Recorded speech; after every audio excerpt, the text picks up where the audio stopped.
California sun was blinding, casting sharp glares off the sleek windshields of luxury vehicles parked in neat rows outside an exclusive dealership in Beverly Hills.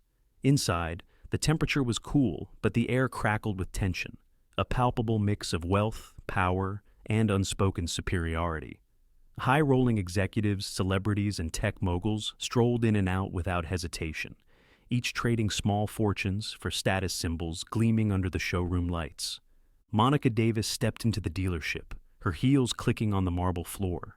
She paused, letting her eyes sweep over the space. Dressed in a crisp white blouse and tailored black trousers, her ebony skin glowed under the bright lights. Her curly hair framed a face set with determination and calm confidence. Every movement she made spoke of poise and power, though not everyone saw her that way. As Monica entered, eyes flicked toward her. Judgments were made in seconds by the receptionist, a young blonde woman whose red-painted lips curled into a subtle smirk, and by the sales associates, who shared furtive glances. They appraised her, dismissed her, and returned to their conversations, assuming she was out of place. The showroom was a temple to opulence, with cars like the Ferrari Portofino, the Tesla Roadster, and the Mercedes-Benz AMG GT standing as monuments to wealth and exclusivity. Monica's eyes landed on the sleek black AMG GT. Its glossy finish gleamed like a predator waiting to strike. "Can I help you?" A sharp voice broke through her thoughts. Jason Myers, a senior sales associate, approached her. Dressed in a tailored navy suit and shoes polished to a mirror finish, he exuded corporate arrogance. His slicked-back hair and fixed smile barely masked the condescension in his tone. "Yes," Monica replied evenly, locking eyes with him. "I'd like to test drive the Mercedes AMG GT." Jason's smile faltered for a moment, then widened in a way that felt more predatory than welcoming. His colleagues, leaning against a polished counter, snickered as they listened in. "That's quite a car," Jason said, his voice dripping with doubt. "Are you sure you wouldn't prefer something more practical?" Laughter rippled through the group of associates behind him. Monica heard one of them whisper, "Does she even know how much that thing costs?" Heat prickled under Monica's skin, but she kept her expression calm. She'd been here before, in different forms. The quiet dismissal, the patronizing tone, the assumption that she didn't belong. She took a steadying breath, grounding herself in her accomplishments, her degree from Stanford, her years climbing the corporate ladder to become a sought-after strategic consultant in Los Angeles. She wasn't here to prove herself.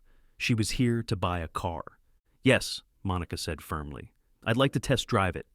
Jason raised an eyebrow, clearly unimpressed. "I'm afraid that's not possible without proper verification," he said, emphasizing the last word as though it were a test Monica couldn't pass. The room grew still as Monica squared her shoulders. "Verification?" she repeated, her voice slicing through the quiet. Jason glanced over his shoulder at his colleagues, whose smirks widened. "You know how it is," he said lightly. "We can't just let anyone take out a car like this." Monica's silence wasn't born of defeat but calculation. She could feel the weight of every gaze on her, judging, mocking, underestimating. She reached for her wallet, her fingers brushing against the business cards inside. Each card was a testament to her network. CEOs, city council members, even prominent journalists. But today wasn't about pulling strings or proving a point through status. Today was about demanding respect on principle. "All right," Monica said finally, her voice steady. Jason's shoulders relaxed, mistaking her calm for resignation. "Good," he said, gesturing toward the exit. "We do have other vehicles that might—" "I'm not leaving," Monica interrupted, her tone resolute. Conversations around them stopped as heads turned to watch. Jason blinked, his polished confidence cracking. "Excuse me?" "I said I'm not leaving," Monica repeated, louder this time. "I'll be test driving that car today, with someone who understands how to treat clients." Jason's smirk faltered completely, irritation flashing across his face. "Ma'am, I don't think you understand." "Oh, I understand perfectly," Monica said, stepping closer. "What I don't understand is how a dealership in a city as diverse as Los Angeles allows its employees to make assumptions based on appearances." Before Jason could respond, a man stepped forward from an office at the back of the showroom. His salt and pepper hair and tailored gray suit marked him as someone in charge. His nameplate read, "Stephen Marcus, general manager. "What seems to be the problem here?" Stephen asked, his voice calm but edged with authority. Monica turned to him, her gaze unflinching. "The problem," she said, "is that I came here to purchase a car, and your employees have made it clear they don't think I belong here." Stephen's eyes darted between Monica and Jason, the tension in the room thick enough to cut. "I apologize if there's been a misunderstanding," he said smoothly. "We strive for excellence in customer service, and I'm certain this was a mistake." "No mistake," Monica replied firmly. "This is the reality for many people who walk into places like this, and I'm tired of it." Stephen cleared his throat, his polished demeanor slipping slightly under the weight of her words. Jason stood frozen, his confidence replaced by visible discomfort as whispers rippled through the showroom. "If you'll allow me," Stephen said, his voice carefully measured, "I'd like to personally assist you." Monica studied him for a moment, assessing his sincerity. Finally, she nodded. "Good. Let's make that happen." Within minutes, a junior associate, one who hadn't participated in the earlier mockery, handed Monica the keys to the AMG GT. His hands trembled slightly as he offered a professional smile. "Thank you," Monica said, taking the keys and stepping outside. The sun glinted off the car's polished surface as she ran her fingers along its sleek body. It felt like a victory. Inside the showroom, Jason and his colleagues watched from behind the glass, their faces pale with forced neutrality. The humiliation was palpable. When Monica started the engine, its low roar turned heads. The sound was a declaration, a reminder that she belonged wherever she chose to be. The test drive was flawless. Monica handled the car with the precision of someone who had nothing to prove and everything to claim.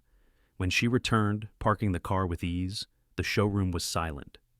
"Well?" Stephen asked as she stepped out. Monica handed him the keys, meeting his gaze. "I'll take it." As the paperwork was finalized, word of the incident spread. By the next day, Monica's story was being recounted across Los Angeles, not just as an example of casual discrimination, but as a story of resilience and defiance. Social media lit up with posts praising her stand, and local newspapers began covering the story, sparking debates about systemic biases in luxury industries. At the dealership, consequences were swift. Jason received disciplinary action that tarnished his career, and Stephen implemented mandatory equity training for all employees. The dealership also adopted new policies aimed at ensuring every customer was treated with respect. But the impact of Monica's stand didn't end there.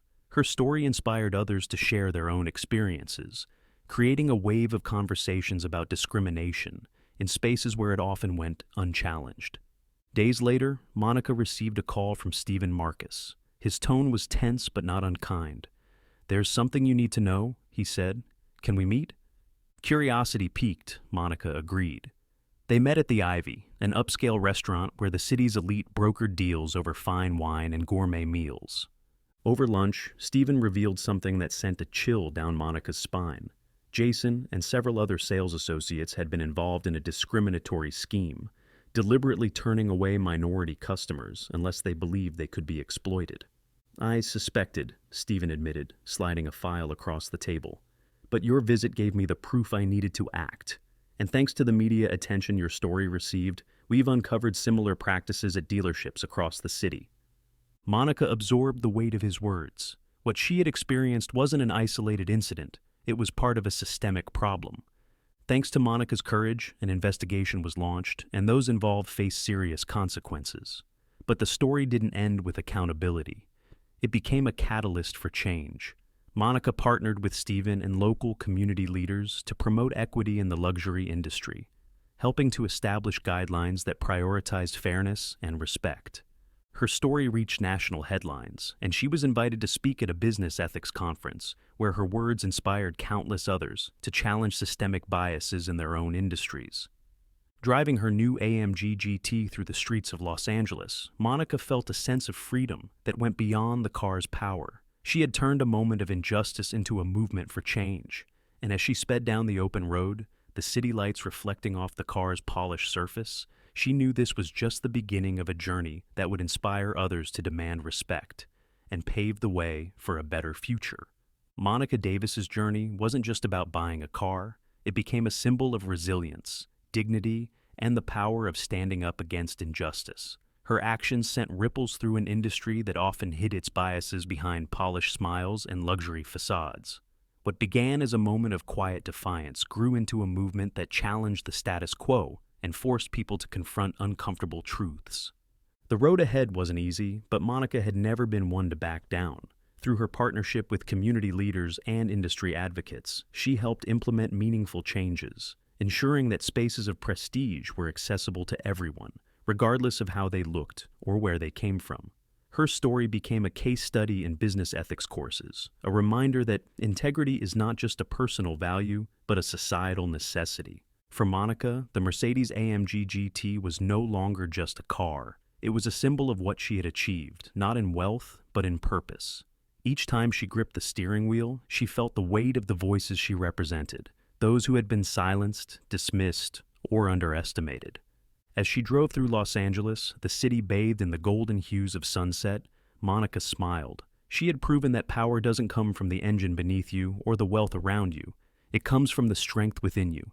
Her journey was far from over, but she was ready for every twist and turn the road ahead might bring.